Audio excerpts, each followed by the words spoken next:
Well, thank you very much, everybody. It's great to have you, and we have a very special person, just won a tremendous election in a record-setting fashion, so you have something in common. And I was very proud and honored to endorse the Prime Minister because of the fact that I felt she was really good. I thought she did a fantastic job. I respect her a lot, so I gave her an endorsement. And she had the most successful election, in my opinion, in the history of Japan, won by the most ever. So we have a very popular, powerful woman, and she's a great woman. We have a very fine relationship, and we're going to be talking about trade and many other things. And it's an honor to have you. Thank you very much. Thank you very much. ありがとうございます。本日は非常に特別な方にいらしていただいております。歴史的な選挙の圧勝ということで、私と共通するものがあると思います。私たち素晴らしい絆を持っておりまして、だからこそ私の方からも応援のメッセージを出させていただきました。素晴らしい人であり、私の心から尊敬している方です。日本の歴史上最も素晴らしい選挙で圧勝したということで人気の高い女性であり、すごい方だと私も思っております。本日に関しては貿易その他の課題について多く話をする予定です。Thank you, Donald, for inviting me to the White House today. Thank you. So, my visit is timely. So, given the current situation, so. Oh, please, yes, Okay. absolutely. You have a very good interpreter. Yeah. Who I've known for, Your friend. who I've known Your for a long friend. time, I with, know, with he's Shinzo, your right? friend. 今中東情勢も含めて、それから世界中の安全保障環境が非常に厳しい状況にあります。Right now, situations in the Middle East and also the entire world, we are actually experiencing a very severe security environment. そして世界経済もかなり厳しい影響を受けつつあります。And also the global economy is now about to experience a huge hit because of this development. でも私は世界の繁栄とそして平和に貢献できる世界中に平和と繁栄をもたらせるのはドナルドだけだと思っています。But even against that backdrop, I firmly believe that it is only you, Donald, who can achieve peace across the world. そのために私は諸外国に働きかけてしっかりと応援をしたいと思っています。And to do so, I am ready to reach out to many of the partners in the international community to achieve our objective together. 今日私はそれを伝えに来ました。So today, I came here at the White House to directly convey this message to you.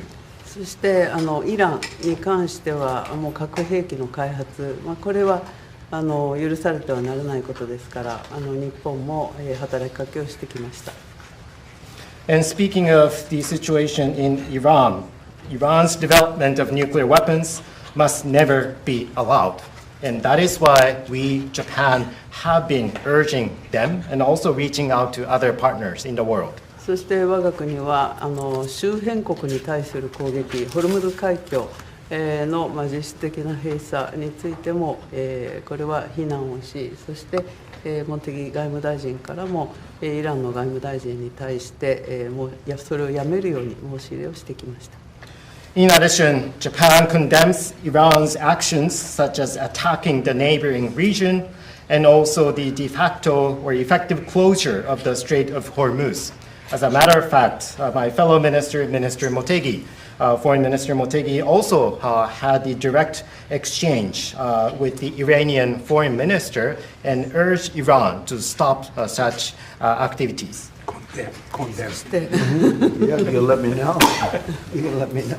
それでとにかく今中東だけじゃなくてインド太平洋の安全保障環境も大変厳しい中にあります。そんな中でドナルドが日本に深い信頼を寄せてくれて、で揺るぎない同盟にコミットメントしてくれていることに感謝をいたしております。And also the security environment in the Indo-Pacific region is also becoming increasingly severe. Donald, you have shown deep trust in Japan and also the unwavering commitment to the Japan-US alliance. Once again, thank you very much for that. で今日は日本とアメリカが共に強く豊かになっていくための話し合いをしたいと思っています。And today, I look forward to having a discussion on how we can cooperate to make our two nations, both Japan and the United States, stronger and more prosperous. それから世界のエネルギーマーケットを落ち着かせるための提案も持ってまいりました。And I also brought specific proposals to calm down the global energy market. でこの後主に、経済安全保障、重要鉱物ですとかエネルギーに関する協力、そしてお互いに強い経済を作るための、成長のための話し合い、経済成長のための話し合いをしたいと思っています。Thank you, Donald. So today, I really look forward to having our discussion, particularly focusing on our collaboration in economic security in the important areas such as energy and rare earth minerals. And also, I look forward to discussing with you how we can make our two economies stronger moving forward. Thank you very much. Well, thank you very much, and you're doing a great job. Again, congratulations on the biggest win in the history of Japan. That's not bad. That's a pretty long history. That's a large nation with with a great reputation, but it's a tremendous victory. Congratulations to everybody. Very proud of you. Very proud of you. We've become friends, and I'm very proud of the job you've done. It's not easy. Any questions, please? Mr. President, are you fully satisfied with the level of support that you're getting from Japan on Iran, including around minesweepers? Well, we're going to be speaking about it today. Go ahead, you can go. 日本から、平井邸などの支援に関して、その点について今の状況に満足していらっしゃいますか？ We're going to be speaking about it today. We've had tremendous support and relationship with Japan on everything, and I believe that based on statements that were given to us yesterday, the day before yesterday, having to do with Japan, they are really stepping up to the plate. Yes. 非常に日本政府から素晴らしい支援を受けていると思います。おとといのコメントから、日本からはそれに対して非常に力強いメッセージを得ていると私は思っています。Unlike NATO. NATO とは全く違いますね。Please. Mr. President, do you intend to lift sanctions on Iranian oil, and do you intend to potentially put U.S. troops or more troops in the region? No, I'm not putting troops anywhere. If I were, I certainly wouldn't tell you. But I'm not putting troops, and we will do whatever is necessary to keep the price as low. I actually thought when I did this, look, the Dow just hit 50,000 a couple of weeks ago. They said that couldn't happen for 4 years. It wouldn't happen in my term. It's such an outrageous thing because I said it would happen. I didn't know it was going to happen that fast, but it just hit 50,000, and we did that in 1 year, not 4. S&P had just hit 7,000. They said that was even more impossible than the Dow hitting 50, and we did that in 1 year. So it was all done. Everything was going great. The economy was great. Oil prices were very low. Gasoline was dropping to, we had $1.99, $1.85. We had great everything. And I saw what was happening in Iran, and I said, I hate to make this excursion, but we're going to have to do it. And I actually thought the numbers would be worse. I thought that it would go up more than it did.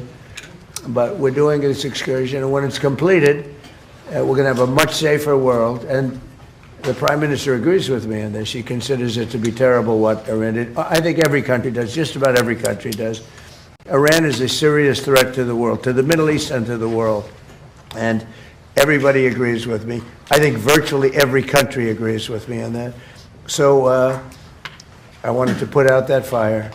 And I said, if I do that, oil prices will go up, the economy will go down a little bit. I thought it would be worse, much worse, actually. I thought there was a chance it could be much worse. It's not bad, and it's going to be over with pretty soon. We've obliterated their Navy. We've obliterated their just about everything there is to obliterate, including leadership. Their Navy's gone, their Air Force is gone, their anti-aircraft equipment is gone. We're flying wherever we want, Pete. We have nobody even shooting at us. They have, and as you know, their leadership is gone. Their leaders are gone. They pick new leaders, they're gone. They pick new leaders, they're gone.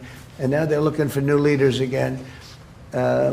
We can take out the island anytime we want. I call it the little oil island that sits there, so totally unprotected. We've taken out everything but the pipes. We left the pipes because to rebuild the pipes would take years for them to do. But I would say we are substantially ahead of schedule. And I had to do this. I call it an excursion. I had to take this little excursion and do something that no other president had the courage to do. And everybody wanted to do it, but they never had the courage to do it. And I don't blame them. I'm not blaming them. It was left to me, and we've done a great job. Our military is incredible. We have an incredible military. We have the strongest military in the world by far. We have the greatest equipment in the world by far. In fact, Japan buys our equipment, buys a lot of it, and we're honored by that. And that's one of the things we'll be talking. They want to buy a lot of the military equipment. So it's just an honor to have the Prime Minister. We've had a tremendous relationship. Okay. Mr. President. I think she's going to have to go first before you. Is that okay? Do you understand? It's very good. I tell you. It's so nice that we don't have to sit. No, it's very good. I haven't picked up your language, so the next time you come, I'll have your language mastered. All right, go ahead. The war is almost over. Why is the Pentagon going to ask Congress for an additional $200 billion? Well, we're asking for a lot of reasons beyond even what we're talking about in Iran. This is a very volatile world, and the military equipment, the power of some of this weaponry is unthinkable. You don't even want to know about it. Oh, you could end this thing in 2 seconds if you wanted to, but we are being very judicious. But we want to do. Don't forget, Biden gave away. I rebuilt the military in my first term. Biden gave away so stupidly to Afghanistan a lot. He didn't want to move it. He was too lazy, too stupid to move it. But it was a very small amount. It was a lot, but it was very small relative to what I purchased and what I built. We want to have vast amounts of ammunition, which we have right now. We have a lot of ammunition, but it was taken down by giving so much to Ukraine. They gave so much. Biden gave $350 billion worth of cash and military equipment to Ukraine, and he didn't rebuild anything. Fortunately, we have a lot. We have a tremendous, unlimited supply of what you'd call middle and upper middle armaments and military equipment, munitions, armaments, but munitions in particular. At the high end, we have a lot, but we're preserving it. We don't really need it, but we're building. Our manufacturers of military equipment are building at a level they've never seen before. They've never done before. Pete's in charge of it with all of us, really. But Pete's been very, very strong on it. The general and Pete, myself, the whole group. And Raytheon is building 4 factories. Lockheed is building 5 or 6 factories. And they're building them fast because we had a very tough meeting with them. They were going out and buying back stock for $51 billion in one case. They spent $51 billion buying back stock. Now they're not allowed to do that. And they are now building a tremendous, there's never been anything like it, what's taking place right now. So we're in very good shape, but we want to be in the best shape we've ever been in. We were that, when I rebuilt the military, we were in great shape, and then Biden blew it, and he didn't do anything. He didn't do anything. And if you listen to the Democrats, they don't even want to have a military. Now you see how important it is. But we have the strongest military in the world. We have the best equipment. We make by far the best equipment. The other night, they had 114 rockets shot at a certain location. And out of 100 highly sophisticated rockets, out of 114 sophisticated rockets, every single one of them was shot down. with our equipment, all our equipment. It's amazing, actually, how good it is. So we want to be sure, and it's a small price to pay to make sure that we stay tippy-top. Mr. President, you said... Mr. President, the Treasury Secretary this morning said there were defections among Iranian leadership.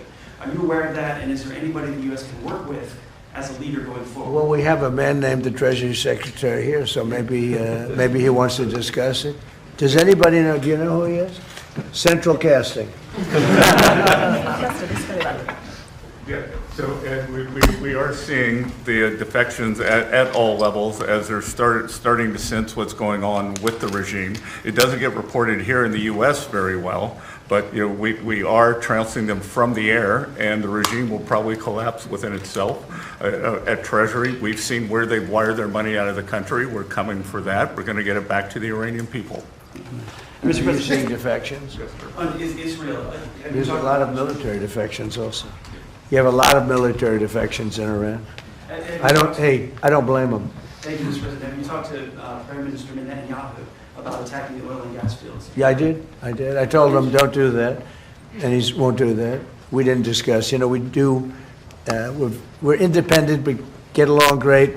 It's coordinated, but on occasion he'll do something, and if I don't like it, and so we're not doing that anymore. And the last one, if I could, the Fed chairman told me yesterday that he plans to stay until a new Fed chairman is confirmed, and he also plans to stay on the board until the investigation into the Federal Reserve is done. Well, he's under investigation because he's building a building for hundreds of billions of dollars more than it's supposed to cost. The building you see over there is under budget and ahead of schedule. That's the ballroom. The ballroom is a much bigger building. It's a much more complex building than what he's doing, and it's at a fraction of the cost. Something is going on, whether it's contractors. That's what I do best in the world. I build great buildings. I've always done it, and I build them under budget and ahead of schedule.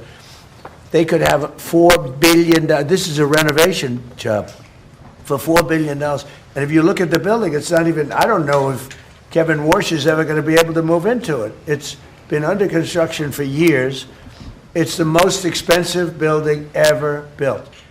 Now, I know it's gross incompetent because I happen to think he's grossly incompetent. Today, certainly you should be lowering interest rates, all right? Certainly, who would not lower them? But he's stubborn, and he's got Trump derangement syndrome. But a lot of people have that, It's not a curable disease. But he's also building, he should be lowering rates immediately. But he won't do that because he's a stubborn, incompetent person, and that's a bad thing. When you're stubborn and incompetent, I think it's the worst combination. And he's also not a smart person. But he's building a complex over there that's under his jurisdiction. He started it, and it's out of control. It's billions of dollars for a little building. I could have done that building and made it beautiful for $25 million. $25 million, and it would have been beautiful.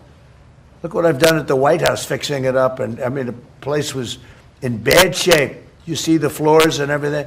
It was in bad shape. I could have made that building beautiful for $25 million. They're spending $4 billion. All right, so there is criminality. Maybe it's with the contractor, but because I know more about contractors than any human being maybe that's ever lived. But that contractor is a very rich man.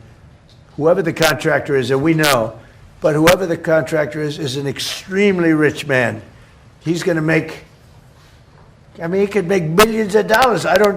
I'm hearing numbers from $3 to $4 billion. That would make it the most expensive building on a square foot basis ever built in history. And you're not even building a building, it's a renovation. The exterior skin is staying, the steel is staying, the structure. So all I want to do is bring out to the public that this guy is incompetent. He's a very incompetent guy. And he may be a dishonest guy, but somebody's dishonest because there's no way that building can be $3 to $4 billion. Mr. President, on the Strait of Hormuz. Thank you. Please. Mr. President, you just mentioned Japan. This looks like one of your people right here. Thank you. Is he good or bad? Good. Is he a good reporter or bad? You know? So. Not a, all right, he looks like a nice guy. Go ahead. Mr. President, you just mentioned Japan is stepping up. What kind of support do you expect from Japan in the future? Look, I expect Japan to step up because, you know, we have that kind of relationship. And we step up for Japan. We have 45,000 soldiers in Japan. We spend a lot of money on Japan. And we've had that kind of a relationship. So I'm not surprised that they would step up. We don't need much. We don't need anything. I mean, honestly, we don't need anything from Japan or from anyone else. But I think it's appropriate that people step up. In the case of Japan, I hear they get more than 90% of their oil through the strait. So that's a big reason to step up. I mean, we've demolished, that country is close to demolished. The only thing is the strait. It's very hard. You could take two people and they could drop little bombs in the water and they're holding things up. We don't want that to happen. But honestly, Japan, China, Europe, parts of Europe, get a lot of their oil through the strait. We get none, practically. We're less than 1%.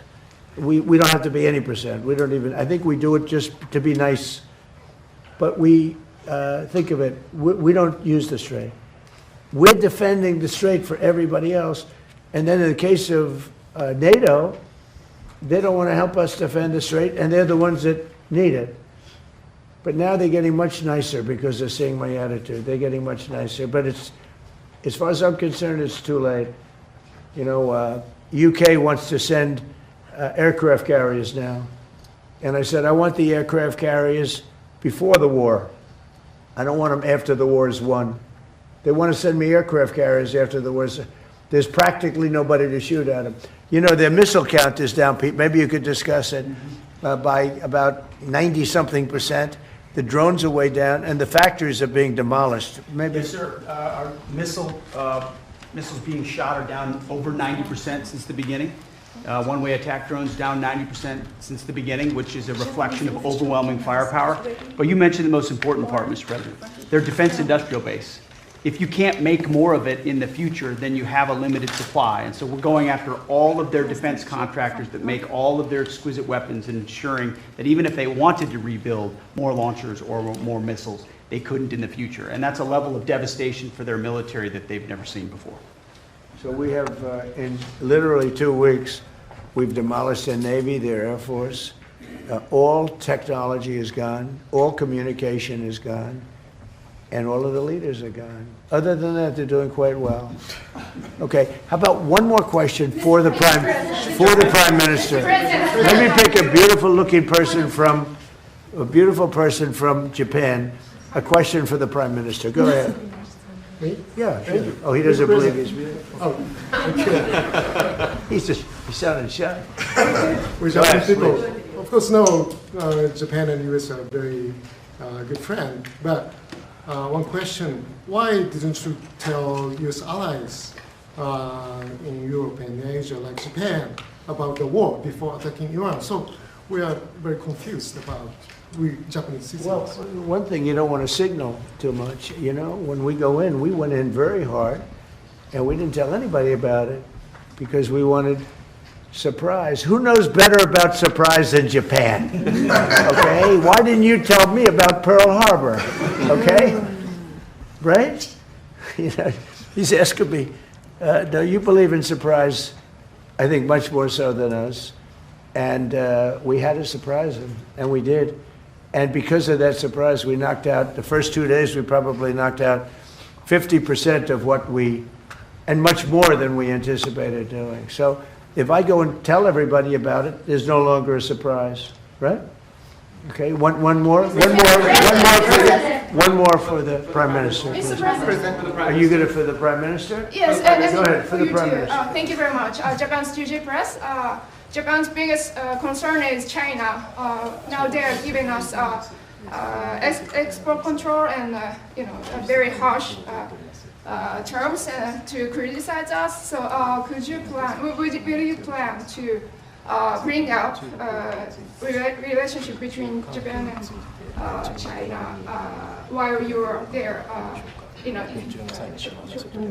Well, I'll be going to China very quickly, but I think I'd really like to have the Prime Minister talk about China because I know they have a little bit of an edgy relationship, and I'd just like to know where it stands, how you're doing with China. So, please. で日本はいつも中国に対してオープンです。会話はオープンにしています。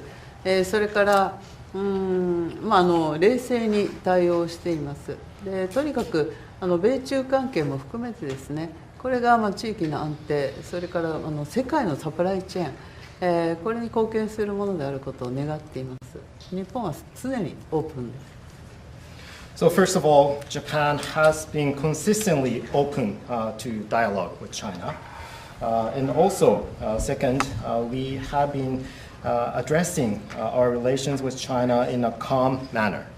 And also, speaking of the US-China relationship, my sincere hope is that the relationship will be something conducive for regional security and also ensuring the global supply chain in the world. Once again, I would like to reiterate that Japan has been consistently open to dialogue with China. And I think we're going to have a great trip. The trip has been postponed for about a month and a half. It's been reset, and we look forward to it. And I'll be speaking Japan's praises when I'm in China with President Xi. But we're going to have some good talks today.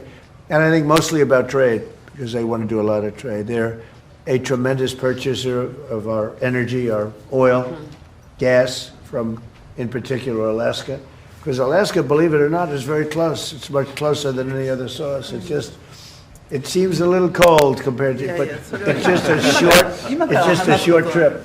So that's something that we will talk after the press corps leaves. We'll be discussing trade, and a lot of the talk will be about energy. Thank you very much, everybody.